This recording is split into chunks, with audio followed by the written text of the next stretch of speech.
मध्ये व्हिडिओ पूर्ण कंप्लीट बघा, म्हणजे तुम्हाला समजेल की एक्झॅक्टली मला काय म्हणायचं. त्यांची सेवा करत राहा, ते नक्की आपल्या पाठीशी असतात, एवढंच सांगेन.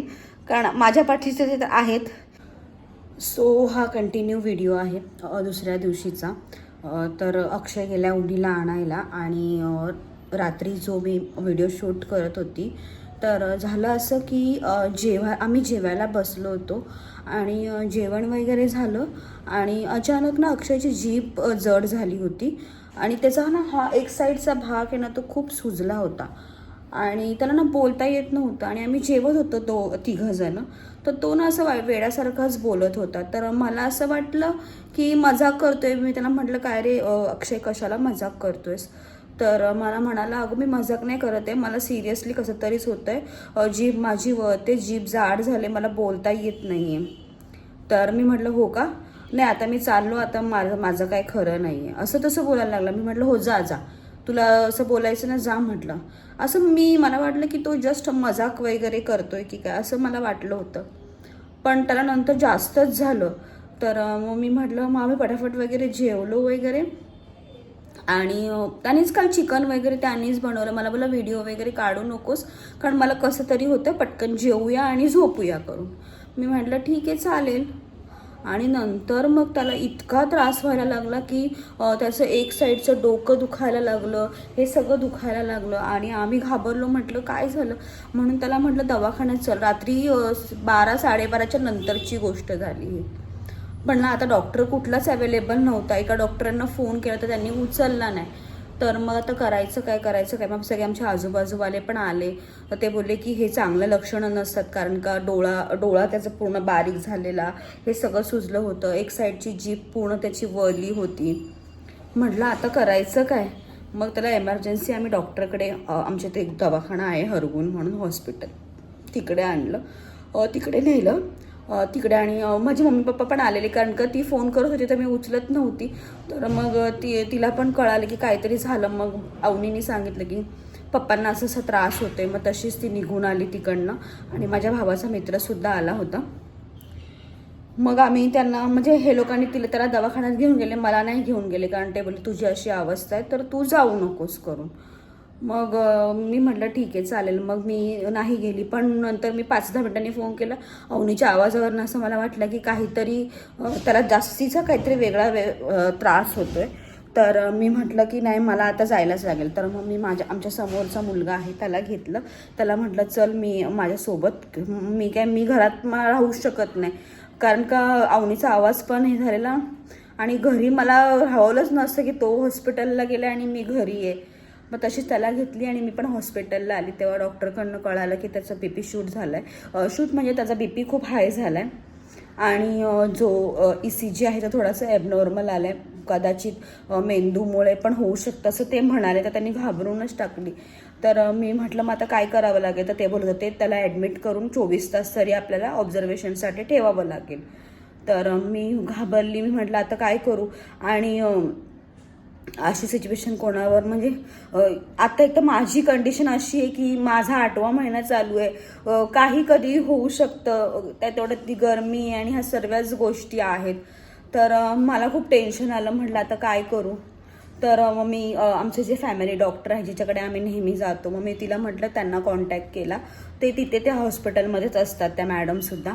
तर त्यांना कॉन्टॅक्ट केला. तर त्यांना सांगितलं असं असं आहे. तर आणि प्रायव्हेटमध्ये ॲडमिट करायचं म्हणजे आपल्याकडे पण तेवढे पैसे, तेवढं फायनान्स पण आपलं स्ट्रॉंग पाहिजे. आमच्याकडे काही मेडिक्लेम नाही, काय नाही, काहीच नाही.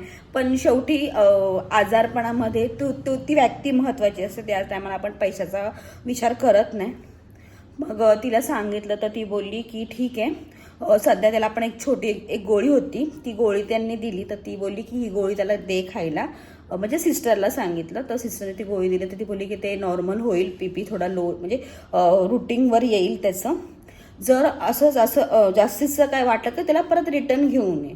मग मी म्हटलं, मग तो पण बोलला की मी ॲडमिट नाही होते, मला बरं वाटतंय करून. तर मी म्हटलं तू बोलतोस बरं वाटतंय, पण नक्की का, जर नसेल बरं वाटत तर आपण 24 आवर्स इथे राहूया, ऑब्झर्वेशन होऊ देत, मग आपण घरी जाऊयात बरं वाटत असेल तर. नाही तर उगाच आपण ते पैशाकडे बघणार आणि घरी नेणार आणि घरी अजून काय झालं तर तो दोष आपल्यालाच आणि आपण नंतर पस्तावणार त्या गोष्टीसाठी, तर ते योग्य गोष्ट नाही आहे ती. तर मग तो बोलला की ठीक आहे, पण तो बोला की मला पहिल्यापेक्षा आता बेटर वाटतंय. तर मी म्हटलं ठीक आहे चालेल. मग अवनी पण तेच बोलत होती, बाबा बरं नसेल वाटत. बापरे, ती एवढी पुढे म्हणजे हॉस्पिटलमध्ये सगळे म्हणतात की ही नक्की किती वर्षाची आहे. म्हणजे ती प्रत्येक गोष्टीमध्ये स्ट्रॉंग आहे आणि तिला सगळ्या गोष्टी ना खूप खूप चांगल्या रीतीने कळतात तिला, सगळ्यात मेन गोष्ट म्हणजे. तर मग बोलते नाही माझे पप्पा आहेत, माझ्या पप्पांना मी नाही जाणार तर कोण जाणार, बोलते मला थोडी घरी राहणार. आणि ना ती माझ्यासोबत पण हॉस्पिटलमध्ये जायचं असेल इंजेक्शनसाठी म्हणा, चेकअपसाठी, जर अक्षय अवेलेबल नसेल किंवा बिझी असेल तर ती माझ्यासोबत येतेच, व्यवस्थित असते. सोनोग्राफीसाठी सुद्धा ती माझ्यासोबत येते. म्हणजे तिला असं वाटतं की माझ्या मम्मी पप्पांबरोबर जावं. एवढीशी असून आता 9 वर्षाची होईल, म्हणजे 9वा बड्डे येईल तिचा आता. तिला खूप असं कळतं. म्हणून ना आई वडिलांना एकतरी मुलगी असावी असं मला वाटतं, प्रत्येक आई वडिलांना. कारण का खरंच मला आता म्हणजे सेकंड प्रेग्नेन्सी आहे, मला काही वाटत नाही की मुलगा हो मुलगी हो काही हो. सगळे म्हणतात मुलगा होईल, ठीक आहे होऊ देत, असं काही नाही. देवाने जे दिलंय ते मी घेणारच आहे. प्रत्येक म्हणजे प्रेग्नेंट बाईला आपल्याला अगोदर माहिती नसतं की आपल्याला मुलगा असतो की मुलगी असते. पण मला एक मुलगी आहे, त्याला खूप प्राऊड वाटतं की ती मला घरी पण खूप मदत करते ती. म्हणजे मला तर खाली वाकवत नाही वगैरे, असं दम लागतो, या सर्व गोष्टी होत असतात.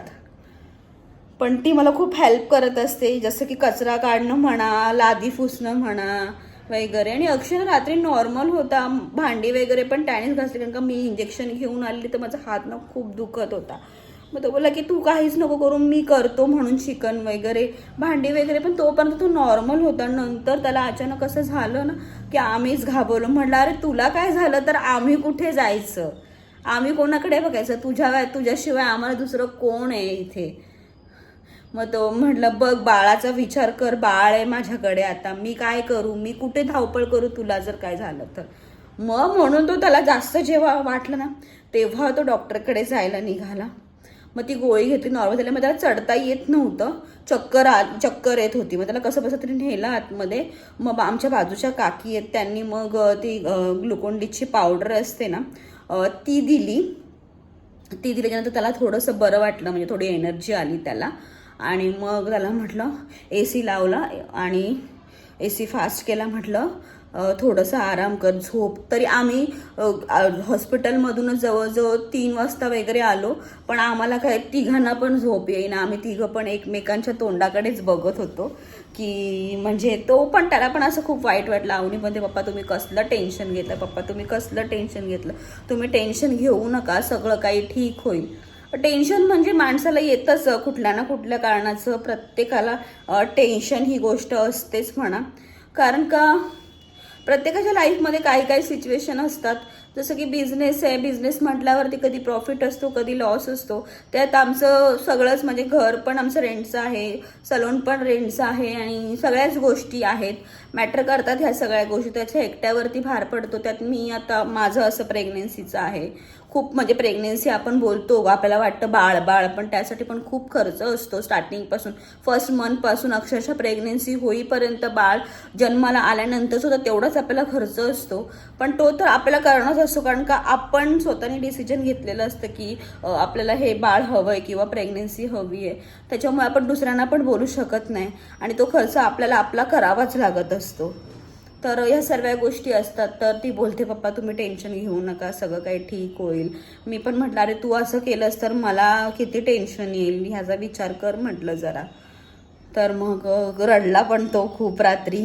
त्याला वाईट पण वाटलं की अचानक कसं काय झालं, म्हणजे पहिल्यांदा एवढ्या वर्ष याच्यापेक्षा म्हणजे खूप डिफिकल्टी सिच्युएशन आम्ही हँडल केलेले आहेत, करतो मेन म्हणजे. पण त्याला असं कधी झालंच नाही, फर्स्ट टाईमच असं झालं. मग त्याला आज दुपारी मी दवाखान्यात नेली. मग त्या डॉक्टरनी सांगितलेलं की आता त्याला घरी नेतेस, दुसऱ्या दिवशी चेकअपला घेऊन ये माझ्याकडे, मग आपण बघू काय करायचं पुढे. मग त्याला घेऊन गेली. घेऊन गेल्याच्या नंतर मग सगळं चेकअप वगैरे झालं त्याचं. मग तिने सांगितलं त्याचं पूर्ण जे बॉडी चेकअप आहे ना, जे आपली ब्लड टेस्ट असते, कम्प्लीट प्रोफाईल टेस्ट त्याची करायला सांगितले. म्हणजे त्याच्यामध्ये सगळं येणार, थायरॉइडपासून वगैरे सगळं, म्हणजे फास्टिंगचं वगैरे जे काय असतं ते सर्व येणार, लिव्हरची, किडनीची, सगळ्या गोष्टीची टेस्ट येणार. तर ते आम्हाला तर करायला सांगितलं आहे. आणि एक मायग्रेनच्या डॉक्टरांना दाखवायला सांगितले, कारण त्याचं डोकं दुखायचं प्रमाण जास्त वाढलं आहे. तर असा दम लागतो. तर मग तिकडे जायचं त्याने रेफरन्स दिला आहे.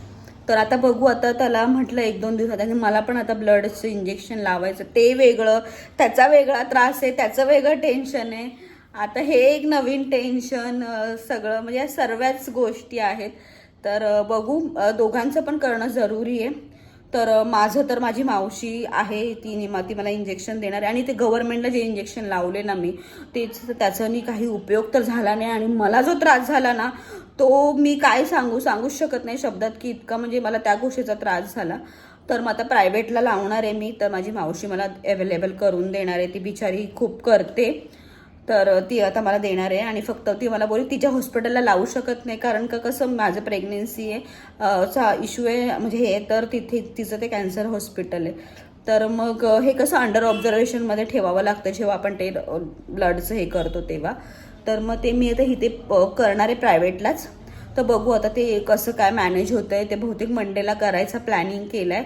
तर ह्याचं पण सगळ्या गोष्टीचं मला आता रिपोर्टचं वगैरे बघायचं आहे, मायग्रेनचं बघायचं आहे, कारण ते पण तेवढंच महत्त्वाचं आहे जेवढं हे महत्त्वाचं आहे.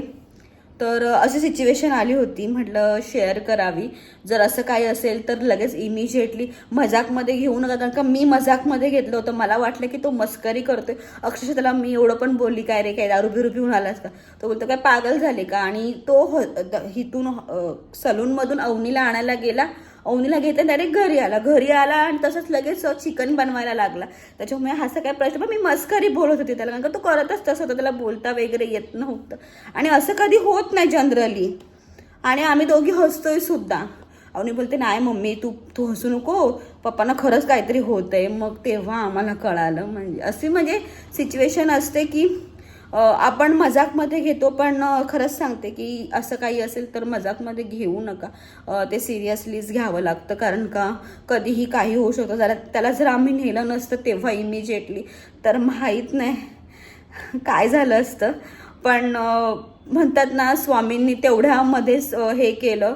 मी स्वामींना तेच बोलत होती. मी त्याला बोलली तुला काही होणार नाही, स्वामी आहेत ना, ते तुला काहीही होऊन देणार नाही. आणि मला हाच विश्वास होता, म्हणून मी जेव्हा त्याला एवढं कॉन्फिडेंटली बोलत होती तुला काहीच होणार नाही, मी तुला सांगते ना, तुला काहीच होणार नाही. आपण चांगलं करतो ना, तर आपल्या बाबतीत असं नाही होणार.